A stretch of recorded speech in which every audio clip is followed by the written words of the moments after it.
Short ಸೀರೀಸ್ಗೆ ತಮಗೆಲ್ಲರಿಗೂ ಸ್ವಾಗತ. ಇವತ್ತಿನ ಶಾರ್ಟ್ ಸೀರೀಸ್ನಲ್ಲಿ ನಾವು ಸೆಕ್ಯೂರಿಟಿ ಟ್ರಾನ್ಸಾಕ್ಷನ್ ಟ್ಯಾಕ್ಸ್ನ ಯಾವ ರೀತಿ ಕ್ಯಾಲ್ಕುಲೇಟ್ ಮಾಡೋದು ಅನ್ನೋದನ್ನ ನೋಡ್ತಾ ಹೋಗೋಣ. ನೋಡಿ, ಇದಕ್ಕೆ ರೆಫರೆನ್ಸ್ ಆಗಿ ನಾನು ಝೆರೋದ ಬ್ಲಾಗನ್ನು ತೊಗೊತಾ ಇದ್ದೀನಿ. ಆದರೆ ಎಲ್ಲ ಬ್ರೋಕರಲ್ಲೂ ಕೂಡ ನಿಮಗೆ ಸೆಕ್ಯೂರಿಟಿ ಟ್ರಾನ್ಸಾಕ್ಷನ್ ಟ್ಯಾಕ್ಸ್ ಅನ್ನೋದು ಅಪ್ಲೈ ಆಗ್ತಾ ಹೋಗುತ್ತೆ. ಕೆಲವರು ಆಪ್ಷನ್ ಬಿಗಿನರ್ ಸೀರೀಸ್ ಮಾಡಿಕೊಡಿ ಅಂತ ಕೇಳ್ತಾ ಇದ್ದಾರೆ. ನೋಡಿ, ಅದೆಲ್ಲದಕ್ಕಿಂತ ಮುಂಚೆ ಇದು ತುಂಬ ಇಂಪಾರ್ಟೆಂಟು. ಯಾಕೆ ಹೇಳ್ತಾ ಇದ್ದೀನಿ ಅಂತಂದರೆ, ಯಾರೋ ಒಬ್ಬರು ಒಂದು 500 ರೂಪಾಯಿ ಪ್ರಾಫಿಟ್ ಮಾಡಿರ್ತಾರೆ ಅಂತ ಅನ್ಕೋಣ. ಅದು ಇಂಟ್ರಾಡೇನಲ್ಲಾರು ಮಾಡಿರ್ಬೋದು, ಕ್ಯಾಶ್ ಮಾರ್ಕೆಟಲ್ಲಿ, ಅಥವಾ F&O futures and option derivative ಮಾರ್ಕೆಟ್ನಲ್ಲೂ ಮಾಡಿರ್ಬೋದು. ಆದರೆ 500 ರೂಪಾಯಿ ನಿಮಗೆ ಪ್ರಾಫಿಟ್ ಮಾಡಿದ್ರೆ ಅಂದರೆ 500 ರೂಪಾಯಿ ನಿಮ್ಮ ಖಾತೆಗೆ ಬರುತ್ತಾ? ಖಂಡಿತ ಬರೋದಿಲ್ಲ. ಸುಮಾರು ಚಾರ್ಜಸ್ಗಳು ಅಪ್ಲಿಕೇಬಲ್ ಆಗ್ತಾ ಹೋಗುತ್ತೆ. ಅದ್ರ ಬಗ್ಗೆ ಸಾಕಷ್ಟು ಜನಕ್ಕೆ ಗೊತ್ತಿರೋದಿಲ್ಲ. ಅದಕ್ಕೋಸ್ಕರ ಚಾರ್ಜಸ್ ಬಗ್ಗೆ ಒಂದು ಡೆಡಿಕೇಟೆಡ್ ಆಗಿ ಈ ವಿಡಿಯೋ ಸೀರೀಸ್ನ ಮಾಡ್ತಾ ಇದ್ದೀನಿ. ಇದು ಶಾರ್ಟ್ ಸೀರೀಸಲ್ಲಿ ಇರುತ್ತೆ. ಕಂಪ್ಲೀಟ್ ಆದಮೇಲೆ ನಾನು ಬೇಕಾದ್ರೆ ಇದನ್ನ ಡೆಡಿಕೇಟೆಡ್ ಪ್ಲೇಲಿಸ್ಟಿಗೆ ಹೋಗ್ಬಿಡ್ತಾರೆ ಹಾಕ್ಬಿಟ್ಟು ಕೊಡ್ತೀನಿ. ಸೊ ನೀವು ನೋಡೋದಾದರೆ ನೋಡಿ, ಒಂದಿನ ಏನೋ ಒಂದು ಟ್ರಾನ್ಸಾಕ್ಷನ್ ಮಾಡಿದರೆ, ಈಕ್ವಿಟಿನ ಟ್ರೇಡ್ ಮಾಡಿದ್ದೀರಾ, ಫ್ಯೂಚರ್ಸ್ ಆ್ಯಂಡ್ ಆಪ್ಷನ್ಸಲ್ಲಿ ಟ್ರೇಡ್ ಮಾಡಿದ್ದೀರಾ ಅಂತ ಅನ್ಕೋಣ. ಇದು ನೆನ್ನೆ ಕಾಂಟ್ರಾಕ್ಟ್ ನೋಟು ತೋರಿಸ್ತಾ ಇದ್ದೀನಿ ನಿಮಗೆ. ಇಲ್ಲಿ ನೋಡಿ, ಫಸ್ಟ್ ನೀವೇನು ಲಾಭ ಮಾಡಿರ್ತೀರೋ ಅಥವಾ ನಷ್ಟ ಆಗಿರುತ್ತೋ ಅದನ್ನು ತೋರಿಸ್ತಾ ಇರುತ್ತೆ. ಅದ್ರ ಜೊತೆಗೆ ಬ್ರೋಕರೇಜ್ ಅಂತ ಅಪ್ಲೈ ಆಗ್ತಾ ಹೋಗುತ್ತಲ್ವ. ಎವ್ರಿ ಬ್ರೋಕರಲ್ಲೂ ಡಿಫ್ರೆಂಟ್ ಇದೆ. ಇದ್ರ ಬಗ್ಗೆ ಫುಲ್ ಸರ್ವಿಸ್ ಬ್ರೋಕರ್ ಅಂದರೆ ಯಾರು, ಮತ್ತು ಡಿಸ್ಕೌಂಟ್ ಬ್ರೋಕರ್ ಅಂದರೆ ಯಾರು ಅಂತ ಇದೆ. ಫುಲ್ ಸರ್ವಿಸ್ ಬ್ರೋಕರಲ್ಲಿ ನಿಮಗೆ ಬ್ರೋಕರೇಜ್ ಚಾರ್ಜ್ಗಳು ಜಾಸ್ತಿ ಇರುತ್ತೆ. ಅಂದರೆ ಈ HDFC ಆಗಿರ್ಬೋದು, HDFC ಸೆಕ್ಯೂರಿಟೀಸು, ICICI ಡೈರೆಕ್ಟ್ ಆಗಿರ್ಬೋದು, ಕೋಟಕ್ ಆಗಿರ್ಬೋದು, ಈ ಬ್ಯಾಂಕ್ ಥ್ರೂ ಯಾವುದಿರುತ್ತೋ ಅವರು ಫುಲ್ ಸರ್ವಿಸ್ ಬ್ರೋಕರ್ಸ್ ಆಗಿರ್ತಾರೆ. ಅದ್ರ ಬಗ್ಗೆ ಡೆಡಿಕೇಟೆಡ್ ವಿಡಿಯೋ ಇದೆ. ಅವ್ರಿಗೆ ಜಾಸ್ತಿ ಬ್ರೋಕರೇಜ್ ಬೀಳುತ್ತೆ. ಡಿಸ್ಕೌಂಟ್ ಬ್ರೋಕರ್ಸಲ್ಲಿ ಫ್ಲಾಟ್ 20 ರೂಪಾಯಿ ಅಂತ ನಡೀತಾ ಇದೆ ಸುಮಾರು ಬ್ರೋಕರ್ಗಳಲ್ಲಿ. ಕೆಲವೊಂದು ಬ್ರೋಕರ್ಗಳಲ್ಲಿ ಅದಕ್ಕಿಂತ ಕಮ್ಮಿ ಇದೆ, 10 ರೂಪಾಯಿ 11 ರೂಪಾಯಿ ಈ ರೀತಿಯೂ ನಡೀತಾ ಇದೆ. ಅದಲ್ಲದೆ ಎಕ್ಸ್ಚೇಂಜ್ ಟ್ರಾನ್ಸಾಕ್ಷನ್ ಚಾರ್ಜಸ್ ಅಂತ, ಇದು national stock exchange, Bombay stock exchange ಇರುತ್ತಲ್ಲ, ಅವರು ಒಂದಿಷ್ಟು ಚಾರ್ಜಸ್ ಮಾಡ್ತಾರೆ. ಕ್ಲಿಯರಿಂಗ್ ಚಾರ್ಜಸ್ ಅಂತ ಬರುತ್ತೆ. ಕೆಲವರು ಇಂಟ್ರಾಡೇ ಪೊಸಿಷನ್ ಸ್ಕ್ವೇರ್ ಆಫ್ ಮಾಡ್ಕೊಂಡಿಲ್ಲ ಅಂತಂದರೆ ಸ್ಕ್ವೇರ್ ಆಫ್ ಚಾರ್ಜಸ್ ಅಂತ ಬೀಳುತ್ತೆ. ಅದೇ ರೀತಿಯಾಗಿ GST ಕೂಡ ಬೀಳ್ತಾ ಹೋಗುತ್ತೆ. ನೋಡಿ, GST ಯಾವುದ್ರ ಮೇಲೆ? ಬ್ರೋಕರೇಜು, ಸೆಬಿ ಚಾರ್ಜಸ್ಸು ಮತ್ತು ಟ್ರಾನ್ಸಾಕ್ಷನ್ ಚಾರ್ಜಸ್ಸು, ಕ್ಲಿಯರಿಂಗ್ ಚಾರ್ಜಸ್, ಇದಿಷ್ಟು ಟೋಟಲ್ ಏನಿರುತ್ತೋ ಅದಕ್ಕೆ 9% ಬಿಟ್ಟವರೆ 18% GST ಬೀಳ್ತಾ ಹೋಗುತ್ತೆ. ಅದಾದಮೇಲೆ ನೀವು ನೋಡ್ತಾ ಇರೋಂಥ ಕಾಲಮ್ ಇಲ್ಲಿ ಸೆಕ್ಯೂರಿಟಿ ಟ್ರಾನ್ಸಾಕ್ಷನ್ ಟ್ಯಾಕ್ಸ್ ಅಂತ, ಜೊತೆಗೆ stamp duty, SEBI turn over fees ಇರುತ್ತೆ. ಬಟ್ ನಾವು ಇವತ್ತು ಮಾತಾಡ್ತಾ ಇರೋಂಥದ್ದು ಸೆಕ್ಯೂರಿಟಿ ಟ್ರಾನ್ಸಾಕ್ಷನ್ ಟ್ಯಾಕ್ಸ್. ಅಂದರೆ ಉದಾಹರಣೆಗೆ ಇಲ್ಲಿ ನೋಡಿ, 2360 ರೂಪಾಯಿ ಏನೋ ಲಾಭ ಆಗಿದೆ ಅಂದರೆ ಈ ಎಲ್ಲ ಟ್ಯಾಕ್ಸ್ ಹೋಗಿ ನಿಮ್ಮ ಖಾತೆಗೆ ಬರೋದು 2452. ಬಟ್ ಈ ಸೆಕ್ಯೂರಿಟಿ ಟ್ರಾನ್ಸಾಕ್ಷನ್ ಟ್ಯಾಕ್ಸ್ನ ಯಾವ ರೀತಿ ಕ್ಯಾಲ್ಕುಲೇಟ್ ಮಾಡ್ತಾರೆ ಅನ್ನೋದನ್ನು ತೋರಿಸ್ಕೊಡುವಂಥ ಪ್ರಯತ್ನ ಆಗಿರುತ್ತೆ ಇವತ್ತಿನ ಶಾರ್ಟ್ ಸೀರೀಸು. ನೋಡಿ, ಈ ಸೆಕ್ಯೂರಿಟಿ ಟ್ರಾನ್ಸಾಕ್ಷನ್ ಟ್ಯಾಕ್ಸ್ನ ಯಾಕೆ ಇಂಟ್ರೊಡ್ಯೂಸ್ ಮಾಡ್ತು ಅಂದರೆ, 2004ರಲ್ಲಿ ಆಗಿನ ಗೌರ್ಮೆಂಟ್ ಏನು ಮಾಡ್ತು, ಕ್ಯಾಪಿಟಲ್ ಗೇನ್ಸ್ ಅಂತ ಬರುತ್ತಲ್ಲ, ಅದನ್ನ ಇವೇಷನ್ ಮಾಡ್ತಾಯಿದ್ರು. ಅಂದರೆ ಬೇರೆ ಬೇರೆ ಲಾಸ್ ಅಂತ ತೋರಿಸ್ಬಿಟ್ಟು ಕ್ಯಾಪಿಟಲ್ ಗೇನ್ಸಿಂದ ತಪ್ಪಿಸ್ಕೊತಾ ಇದ್ರು.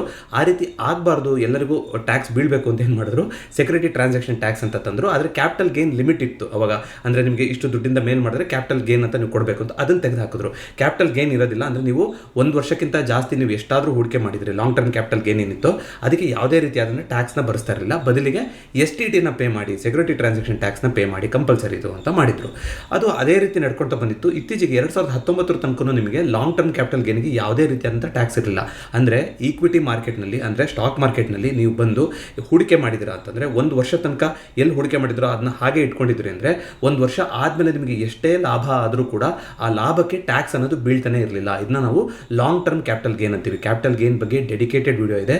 ಶಾರ್ಟ್ ಟರ್ಮ್ ಕ್ಯಾಪಿಟಲ್ ಗೇನ್ ಅಂದ್ರೇನು, ಲಾಂಗ್ ಟರ್ಮ್ ಕ್ಯಾಪಿಟಲ್ ಗೇನ್ ಅಂದ್ರೇನು ಅಂತ ಈ ವಿಡಿಯೋದ ಎಂಡಿಗೆ ಕೊಟ್ಟಿರ್ತೀನಿ. ಅದನ್ನು ನೋಡಿದ್ರೆ ನಿಮಗೆ ಗೊತ್ತಾಗ್ತಾ ಹೋಗುತ್ತೆ. ಆದರೆ 2019ರಿಂದ ಏನು ಮಾಡಿದ್ರು ಅಂತಂದರೆ, long term capital gain completely tax free ಅಲ್ಲ ಅಂತ ಮಾಡಿದ್ರು.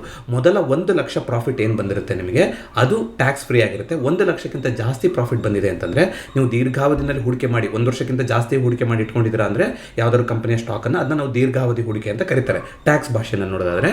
ಅದಕ್ಕೆ 1 ಲಕ್ಷ ತನಕ ಪ್ರಾಫಿಟ್ ಮಾಡಿದ್ದೀರಾ ಅಂತಂದರೆ ಯಾವುದೇ ಟ್ಯಾಕ್ಸ್ ಇರೋದಿಲ್ಲ. 1 ಲಕ್ಷಕ್ಕಿಂತ ಜಾಸ್ತಿ ಪ್ರಾಫಿಟ್ ಆದಾಗ ಅದನ್ನ ನೀವು ವಿಡ್ರಾ ಮಾಡ್ಕೊಂಡ್ರೆ, ಅಂದರೆ ಸೆಲ್ ಮಾಡಿದ್ರೆ ಮಾತ್ರ ನಿಮಗೆ ಪ್ರಾಫಿಟ್ ಬೀಳ್ತಾ ಹೋಗೋದು, ಅಂದರೆ ಟ್ಯಾಕ್ಸ್ ಬೀಳ್ತಾ ಹೋಗೋದು. ಅಂದರೆ ಯಾವಾಗ ನೀವು ಪ್ರಾಫಿಟ್ನ ಕಂಪ್ಲೀಟಾಗಿ ಯುಟಿಲೈಸ್ ಮಾಡ್ಕೊತಿರಲ್ಲ, ವಿಡ್ರಾ ಮಾಡ್ಕೊತಿರಲ್ಲ, ಆವಾಗ 1 ಲಕ್ಷಕ್ಕಿಂತ ಜಾಸ್ತಿ ಇತ್ತು ಅಂತಂದರೆ 10% ಕ್ಯಾಪಿಟಲ್ ಗೇನ್ ಅಂತ ಬೀಳ್ತಾ ಇದೆ. ಆ ಕ್ಯಾಪಿಟಲ್ ಗೇನ್ನ ವಾಪಸ್ ತಂದರು. ಅದು ನಿಂತು ಹೋಗಿತ್ತು 2019 ತನಕ. 2019ರಲ್ಲಿ ಅದನ್ನ ವಾಪಸ್ ತಂದರು. ಆದರೆ ಸೆಕ್ಯೂರಿಟಿ ಟ್ರಾನ್ಸಾಕ್ಷನ್ ಟ್ಯಾಕ್ಸ್ನ ವಾಪಸ್ ತೆಗಿಲೇ ಇಲ್ಲ. ಈಗ ಏನಾಗಿದೆ, ಡಬಲ್ ಟ್ಯಾಕ್ಸ್ ಆಗಿದೆ. ಸೆಕ್ಯೂರಿಟಿ ಟ್ರಾನ್ಸಾಕ್ಷನ್ ಟ್ಯಾಕ್ಸು ಕೂಡ ನಾವು ಪೇ ಮಾಡ್ತೀವಿ ಪ್ರತಿದಿನ, ಜೊತೆಗೆ ಲಾಂಗ್ ಟರ್ಮ್ ಕ್ಯಾಪಿಟಲ್ ಗೇನು ಕೂಡ 1 ಲಕ್ಷಕ್ಕಿಂತ ಜಾಸ್ತಿ ಆದರೆ ಅದನ್ನು ಕೂಡ ನಾವು ಪೇ ಮಾಡಬೇಕಾಗುತ್ತೆ. ನೋಡಿ, ಸೆಕ್ಯೂರಿಟಿ ಟ್ರಾನ್ಸಾಕ್ಷನ್ ಟ್ಯಾಕ್ಸ್ನ ಯಾವ ರೀತಿ ಕ್ಯಾಲ್ಕುಲೇಟ್ ಮಾಡ್ತಾರೆ ಅಂದರೆ, ನೀವು ಇಂಟ್ರಾಡೇ ಕ್ಯಾಶ್ ಮಾರ್ಕೆಟಲ್ಲಿ, ಇಂಟ್ರಾಡೇ ಕ್ಯಾಶ್ ಮಾರ್ಕೆಟ್ ಅಂದ್ರೇನು, ಈಗ ರಿಲಯನ್ಸ್ ಅಂತ ಕಂಪನಿ ಇದೆ, HDFC ಬ್ಯಾಂಕ್ ಅಂತ ಕಂಪನಿ ಇದೆ. ಇದರಲ್ಲಿ ನೀವು ದೀರ್ಘಾವಧಿನಲ್ಲೂ ಹೂಡಿಕೆ ಮಾಡ್ಬೋದು. ಅದನ್ನ ನಾವು CNC ಅಂತ ಕರಿತೀವಿ, ಕ್ಯಾಶ್ ಅಂಡ್ ಕ್ಯಾರಿ ಅಂತ. ಇನ್ನೊಂದು MIS ಅಂತ ಬರುತ್ತಲ್ವ, ಮಾರ್ಜಿನಲ್ ಇಂಟ್ರಾಡೇ ಸ್ಕ್ವೇರ್ ಆಫ್ ಅಂತ. ಅವಾಗ ಏನು ಮಾಡ್ತೀರಾ, ಬೆಳಗ್ಗೆ ತೊಗೊತೀರಾ, ಬೆಳಗ್ಗೆ ಬೈ ಮಾಡ್ತೀರಾ, ಸಂಜೆ ಒಳಗೆ ಸೆಲ್ ಮಾಡಬೇಕು, ಅಥವಾ ಬೆಳಗ್ಗೆ ಸೆಲ್ ಮಾಡಿದ್ರೆ ಸಂಜೆ ಒಳಗೆ ಬೈ ಮಾಡಬೇಕು. ಈ ರೀತಿ ಮಾಡೋದನ್ನ ಇಂಟ್ರಾಡೇ ಆಕ್ಟಿವಿಟಿ ಅಂತ ಕರಿತೀವಿ. ಅದರಲ್ಲಿ 0.025% ಟ್ಯಾಕ್ಸ್ ಹಾಕ್ತಾರೆ. ಯಾವ ಕಡೆಗೆ? ಸೆಲ್ ಸೈಡಲ್ಲಿ. ಸೆಲ್ ಸೈಡ್ ಏನು ವ್ಯಾಲ್ಯೂ ಬಂದಿರುತ್ತಲ್ಲ ಅಂದರೆ ಗರಿಷ್ಠ ಮೊತ್ತ ಯಾವುದಿರುತ್ತಲ್ಲ ಅದಕ್ಕೆ 0.025% ಹಾಕ್ತಾರೆ. ಕ್ಯಾಲ್ಕುಲೇಷನ್ನ ನೋಡ್ತಾ ಹೋಗೋಣಂತೆ. ಡೆಲಿವರಿ ತೊಗೊಂಡ್ರೆ, ಡೆಲಿವರಿ ಅಂದರೆ ನೀವು ಸ್ವಂತ ದುಡ್ಡು ಕೊಟ್ಬಿಟ್ಟು ನೀವು ಹೂಡಿಕೆ ಮಾಡ್ತಾ ಇದ್ದೀರಾ, ಅದನ್ನ ನೀವು ಇವತ್ತೇ ಮಾರೋದಿಲ್ಲ, ನಾಳೆ ಮಾರ್ಬೋದು, 10 ವರ್ಷ ಬಿಟ್ಟು ಮಾರ್ಬೋದು, ಯಾವಾಗ ಬೇಕಾದ್ರೂ ಮಾಡ್ಬೋದು. ಆವಾಗ ನೋಡಿ 0.1% ಹಾಕ್ತಾರೆ. 0.1% ಬೈ ಸೈಡ್ ಸೆಲ್ ಸೈಡ್ ಎರಡೂ ಕಡೆನೂ ಬೀಳ್ತಾ ಹೋಗುತ್ತೆ ಡೆಲಿವರಿ ತೊಗೊಂಡ್ರೆ. ಅದೇ ರೀತಿ ಆಪ್ಷನ್ಸ್ ಮಾಡೋಕ್ಕೆ ಬಂದರೆ ಆಪ್ಷನ್ಸಲ್ಲಿ 2 ಥರ ಇದೆ. ಯಾರಾದರೂ ಬೈ ಮಾಡಿ ಆಪ್ಷನ್ ಬೈಯಿಂಗ್ ಮಾಡಿ ಅದನ್ನ ಸೆಲ್ ಮಾಡಿದ್ರೆ ನಿಮಗೆ 0.125% ಆನ್ ಇಂಟ್ರೆನ್ಸಿಕ್ ವ್ಯಾಲ್ಯೂ ಬಗ್ಗೆ ಹೇಳ್ತೀನಿ. ಇದೆಲ್ಲ ಆಪ್ಷನ್ ನೋಡಿ, ಪ್ರೀಮಿಯರಲ್ಲಿ ಇದ್ರ ಬಗ್ಗೆ ಡೆಡಿಕೇಟೆಡ್ ಇದೆ. ಇದೆಲ್ಲ ಒಂದೊಂದು ಟಾಪಿಕ್ನು ಕೂಡ ಒಂದೊಂದು ವಿಡಿಯೋ ಆಗಿ ನಾವು ಮಾತಾಡ್ತಾ ಹೋಗ್ಬೋದು. ಕೆಲವೊಂದನ್ನು ನಾನು ಕವರ್ ಮಾಡ್ಕೊಟ್ಟಿದ್ದೀನಿ. ನಮ್ಮ ಚಾನಲ್ನ ಪ್ಲೇಲಿಸ್ಟ್ನ ನೋಡ್ತಾ ಹೋದರೆ ಯಾರಿಗಾದರೂ ಅರ್ಥ ಆಗ್ತಾ ಇಲ್ಲ ಹೊಸಬ್ರು ಅಂತಂದರೆ ದಯವಿಟ್ಟು ಒಂದ್ಸಲ ನಮ್ಮ ಚಾನಲ್ನ ಪ್ಲೇಲಿಸ್ಟ್ಗಳನ್ನು ನೋಡ್ಕೊಂಬನ್ನಿ. ಎಸ್ಪೆಷಲಿ ಪ್ರೀಮಿಯರ್ ಮತ್ತು ಶಾರ್ಟ್ ಸೀರೀಸ್ ಪ್ಲೇಲಿಸ್ಟ್ನ ನೋಡಿ, ಸುಮಾರು ವಿಚಾರಗಳನ್ನು ನಾವು ಕವರ್ ಮಾಡಿರ್ತೀವಿ ಅದರಲ್ಲಿ. ಅದೇ ರೀತಿಯಾಗಿ ಆಪ್ಷನ್ ಸೆಲ್ಲಿಂಗ್ ಮಾಡಿದ್ರೆ ಶಾರ್ಟ್ ಮಾಡೋದು ಅಂದರೆ 0.0625% ಅಂದರೆ ಇನ್ನೂ ಕಮ್ಮಿ ಬೀಳುತ್ತೆ ನಿಮಗೆ ಸೆಕ್ಯೂರಿಟಿ ಟ್ರಾನ್ಸಾಕ್ಷನ್ ಚಾರ್ಜಸ್ಸು. ಫ್ಯೂಚರ್ಸಲ್ಲಿ ಟ್ರೇಡಿಂಗ್ ಮಾಡ್ತಿರೋರಿಗೆ ಸೆಲ್ ಸೈಡ್ ವ್ಯಾಲ್ಯೂ ಮೇಲೆ 0.0125% ಬೀಳ್ತಾ ಹೋಗುತ್ತೆ ಅಂತ ಇಲ್ಲಿ ಹೇಳಿದ್ದಾರೆ. ಸೊ ಇದನ್ನೆಲ್ಲ ಕ್ಯಾಲ್ಕುಲೇಟ್ ಮಾಡೋಕ್ಕಿಂತ ಮುಂಚೆ ಆವ್ರೇಜ್ ಪ್ರೈಸ್ ಅಂತ ಕಂಡುಹಿಡ್ಕೊಂತ ಹೋಗ್ತಾರೆ. ಆವ್ರೇಜ್ ಪ್ರೈಸ್ ಯಾವುದಕ್ಕೆ ಬೇಕಾಗುತ್ತೆ ಅಂದರೆ ನೋಡಿ, ಇಲ್ಲಿ ಕೆಲವೊಂದು ಬೈ ಮಾಡಿದ ಪ್ರೈಸ್ ಮೇಲೆ ಎಕ್ಸೈಸ್ ಮಾಡಿದಾಗ ಏನು ಇಂಟ್ರೆನ್ಸಿಕ್ ವ್ಯಾಲ್ಯೂ ಇರುತ್ತೋ ಆ ಡಿಫ್ರೆನ್ಸಿಗೆ ಅಂತ ಹೇಳಿದ್ದಾರೆ. ಆಪ್ಷನ್ಸಲ್ಲಿ ಸೆಲ್ ಮಾಡಿದ ಕಡೆ ಆದರೆ ಪ್ರೀಮಿಯಂ ಎಷ್ಟಿರುತ್ತೋ ಅದ್ರ ಮೇಲೆ ಅಂತ ಹೇಳಿದ್ದಾರೆ. ಫ್ಯೂಚರ್ಸಲ್ಲೂ ಸೆಲ್ ಸೈಡ್ ಅಂತ ಹೇಳಿದ್ದಾರೆ, ಇಂಟ್ರಾಡೇನಲ್ಲೂ ಸೆಲ್ ಸೈಡ್ ಅಂತ ಹೇಳಿದ್ದಾರೆ. ಆದರೆ ಡೆಲಿವರಿ ತೊಗೊತಿರಲ್ಲ, ಅಂದರೆ ನೀವು ಯಾವುದೋ ಒಂದು 10 ರಿಲಯನ್ಸ್ ಕಂಪ್ನಿನ ಬೈ ಮಾಡಿದ್ರ ಅಥವಾ 10 ರಿಲಯನ್ಸ್ ಕಂಪನಿಯ ಶೇರ್ಗಳನ್ನು ಅಥವಾ HDFC ಬ್ಯಾಂಕ್ ಕಂಪ್ನಿಗಳ ಶೇರ್ಗಳನ್ನು ಬೈ ಮಾಡಿದ್ರ ಅಂದರೆ ಬೈ ಮಾಡಿದಕ್ಕೂ ಸೆಲ್ ಮಾಡಿದಕ್ಕೂ ಎರಡಕ್ಕೂ ಹಾಕಬೇಕಲ್ವ ಸೆಕ್ಯೂರಿಟಿ ಟ್ರಾನ್ಸಾಕ್ಷನು. ಅದಕ್ಕೆ ಏನು ಮಾಡ್ತಾರೆ, ಆವ್ರೇಜ್ ಪ್ರೈಸ್ ಅಂತ ಕಂಡುಹಿಡ್ತಾ ಹೋಗ್ತಾರೆ. ಆವ್ರೇಜ್ ಪ್ರೈಸ್ ಹೆಂಗೆ ಕಂಡುಹಿಡಿಯೋದು, ಮಾಮೂಲಿ ಆವ್ರೇಜ್ ಹೆಂಗೆ ಕಂಡುಹಿಡ್ತಾರೋ ಅದೇ ಫಾರ್ಮುಲಾ. ನೀವು ಬೈ ಎಷ್ಟು ಮಾಡಿದ್ದೀರಾ, ಯಾವ ಪ್ರೈಸಿಗೆ ಮಾಡಿದ್ದೀರಾ ಅದನ್ನ ಮಲ್ಟಿಪ್ಲಿಕೇಶನ್ ಮಾಡಿದ್ರೆ ಒಂದು ಮೊತ್ತ ಬರುತ್ತೆ. ಜೊತೆಗೆ ಸೆಲ್ ಎಷ್ಟು ಯಾವಾಗ ಮಾಡಿದಿರಾ, ಎಷ್ಟು ಪ್ರೈಸಿಗೆ ಮಾಡಿದಿರಾ ಅಂತ ಬರುತ್ತೆ. ಡಿವೈಡೆಡ್ ಬೈ ಎಷ್ಟು ಕ್ವಾಂಟಿಟಿನಲ್ಲಿ ಮಾಡಿದಿರಾ ಅಂತ ಮಾಡಿದ್ರೆ ಅವಾಗ ನಿಮಗೆ ಒಂದು ವ್ಯಾಲ್ಯೂ ಬರ್ತಾ ಹೋಗುತ್ತೆ. ಇದನ್ನ ನೀವು ಇಂಟ್ರಾಡೇ ಮತ್ತು ಡೆಲಿವರಿನಲ್ಲಿ ನೀವು ನೋಡ್ತಾ ಹೋಗೋದಾದರೆ ಅಂದರೆ ಅವತ್ತಿನ ದಿನನೇ ನೀವು ಕೊಡ್ತಾ ಹೋಗ್ಬೋದು, ಮಾರನೇ ದಿನನೂ ಕೊಡ್ತಾ ಹೋಗ್ಬೋದು. ಉದಾಹರಣೆಗೆ ಯಾರೋ ಒಬ್ಬರು ಒಂದು 500 ಶೇರ್ನ ಖರೀದಿ ಮಾಡಿದ್ದಾರೆ ಅಂತ ಅನ್ಕೋಣ, ಯಾವುದೋ ಒಂದು ಕಂಪ್ನಿದು ₹100 ಖರೀದಿ ಮಾಡಿದ್ದಾರೆ. ಅವತ್ತಿನ ದಿನನೇ ಅವರು ₹105 ಮಾರ್ಬಿಟ್ರು. ಮಾರ್ಬಿಟ್ರು. ಆಮೇಲೆ ಮತ್ತೆ ಮೇಲೆ ಹೋಗೋಕ್ಕೆ ಶುರುವಾಯಿತು. ಅವ್ರಿಗೆ ಏನು ಅನಿಸ್ತಾ ಏನೋ ಮತ್ತೆ ಒಂದು 200 ಶೇರ್ಗಳನ್ನು ₹110 ಖರೀದಿ ಮಾಡ್ಕೊಂಡು ಕೂತಿದ್ದಾರೆ ಅಂತ ಅನ್ಕೋಣ. ಈಗ ಇದಕ್ಕೆ ಆ ಒಂದು ಆಕ್ಟಿವಿಟಿಗೆ ಅವತ್ತು ಸೆಕ್ಯೂರಿಟಿ ಟ್ರಾನ್ಸಾಕ್ಷನ್ ಚಾರ್ಜ್ ಯಾವ ರೀತಿ ಮಾಡ್ತಾರೆ ಅಂದರೆ, ಮೊದಲು ನೋಡಿ 500 × 100 ಹಾಗೆ 500 ಶೇರ್ಗಳನ್ನು ತಗೊಂಡ್ರು, ಅದನ್ನು ತಗೊಂತಾರೆ. ಜೊತೆಗೆ ಎರಡನೇ ಸಲ ಬೈ ಮಾಡಿರೋದು ಯಾವ ಥರ, 200 ಶೇರ್ಗಳನ್ನು 110 ತಗೊಂಡು ಮಾಡಿದ್ದಾರೆ. ಸೊ ಇವೆರಡರದ್ದು ಮೊತ್ತ ಕೊಡ್ತಾರೆ. ಒಟ್ಟಾರೆ ಬೈ ಮಾಡೋದಕ್ಕೆ ಎಷ್ಟು ಮೊತ್ತ ಕೊಟ್ಟಿದ್ದಾರೆ ಅನ್ನೋದು ಅವ್ರಿಗೆ ಸಿಗ್ತಾ ಹೋಗುತ್ತೆ. ಜೊತೆಗೆ ಅದ್ರ ಜೊತೆಗೆ ಸೆಲ್ ಮಾಡಿದ್ರಿಂದ ಲಾಭ ಬಂದಿದ್ದೆಷ್ಟು, 500 ಕ್ವಾಂಟಿಟಿನ ₹105 ಸೆಲ್ ಮಾಡಿದ್ದಾರೆ, ಅದನ್ನು ತಗೊಂತಾರೆ. ಇದಿಷ್ಟು ಒಂದು ಮೊತ್ತ ಬರುತ್ತಲ್ವ, ಅದನ್ನು ಪ್ರತಿ ಸಲ ಬೈ ಮಾಡ್ಬೇಕಾದ್ರೆ ಎಷ್ಟು ಅಥವಾ ಸೆಲ್ ಮಾಡ್ಬೇಕಾದ್ರೆ ಎಷ್ಟು ಕ್ವಾಂಟಿಟಿ ಮಾಡಿದ್ರು ಅದರಿಂದ ಡಿವೈಡ್ ಮಾಡ್ತಾ ಹೋಗ್ತಾರೆ. ಆ ರೀತಿ ಮಾಡಿದ್ರೆ ನೋಡಿ ನಿಮಗೆ ₹103.75 ಬಂತು. ಅಂದರೆ ಒಟ್ಟಾರೆ ಅವ್ರು ಟ್ರಾನ್ಸಾಕ್ಷನ್ ಮಾಡಿರೋದು ₹100 ತಗೊಂಡ್ರು, ₹105 ಮಾರಿದ್ರು, ಮತ್ತೆ ₹110 ತಗೊಂಡ್ರು, ಕ್ವಾಂಟಿಟಿನೂ ಬೇರೆ ಬೇರೆ ಇದೆ. ಅದೆಲ್ಲದ್ರೂ ಸೇರಿ ಆವರೇಜ್ ಪ್ರೈಸ್ ಅಂತ ಈ ರೀತಿ ನಿರ್ಧಾರ ಮಾಡ್ತಾ ಹೋಗ್ತಾರೆ.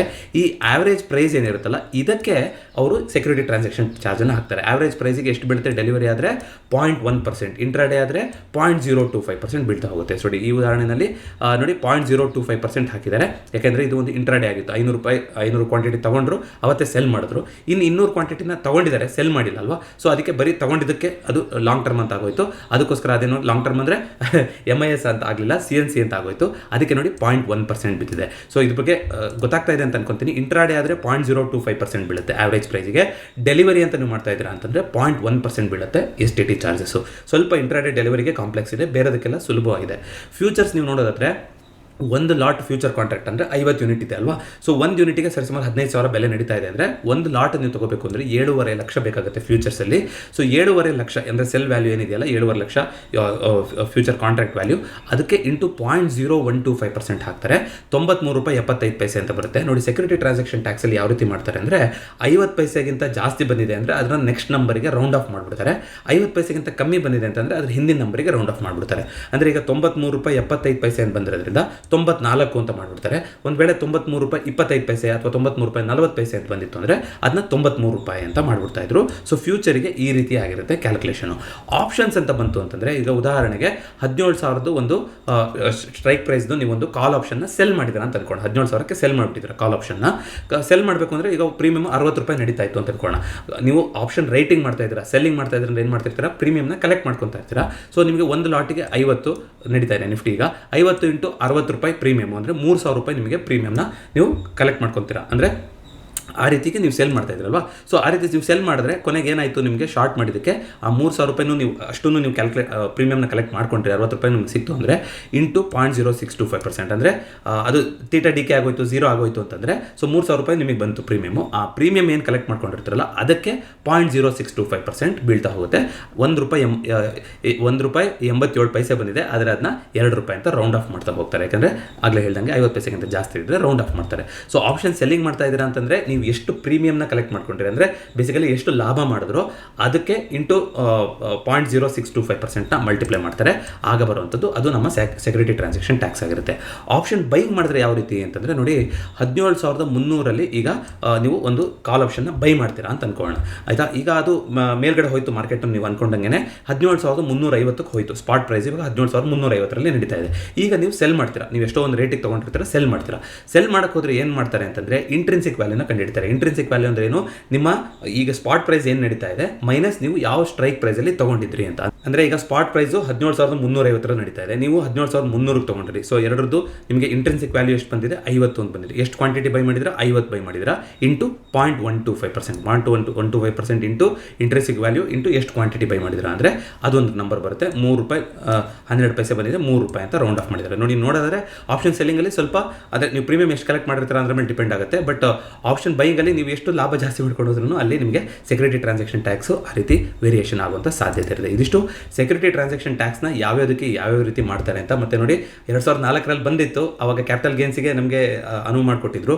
ಈಗ 2019ರಲ್ಲಿ ಈಗ ಸೆಕ್ಯೂರಿಟಿ ಟ್ರಾನ್ಸಾಕ್ಷನ್ ಟ್ಯಾಕ್ಸು ನಡೀತಾ ಇದೆ. ಅದೇ ರೀತಿಯಾಗಿ ಕ್ಯಾಪಿಟಲ್ ಗೇನ್ಗೂ ಕೂಡ 1 ಲಕ್ಷಕ್ಕಿಂತ ಜಾಸ್ತಿ ಇದ್ದರೆ ಟ್ಯಾಕ್ಸ್ ಕಟ್ಟಬೇಕಾಗಿದೆ. ನೋಡೋಣ ಮುಂಬರುವ ದಿನಗಳಲ್ಲಿ ಸರ್ಕಾರ ಇದ್ರ ಬಗ್ಗೆ ಗಮನ ವಹಿಸುತ್ತಾ ಅಂತ. ಯಾಕಂದರೆ ಆಲ್ರೆಡಿ ಒಳ್ಳೆ ರೀತಿಯಲ್ಲಿ ಇನ್ಕಮ್ ಬರ್ತಾ ಇದೆ ಅವರಿಗೆ. ಸೊ ಇದರಲ್ಲಿ ಯಾವುದಾದ್ರೂ ಒಂದನ್ನು ಕಮ್ಮಿ ಮಾಡಿದ್ರೆ ತುಂಬ ಅನುಕೂಲ ಆಗುತ್ತೆ, ಇನ್ನೂ ಹೆಚ್ಚಿನ ಜನ ಇನ್ವೆಸ್ಟರ್ಸ್ಗಳು ಬರಲಿಕ್ಕೆ ಸಾಧ್ಯ ಆಗುತ್ತೆ ಅಂತ ಅನ್ಸುತ್ತೆ.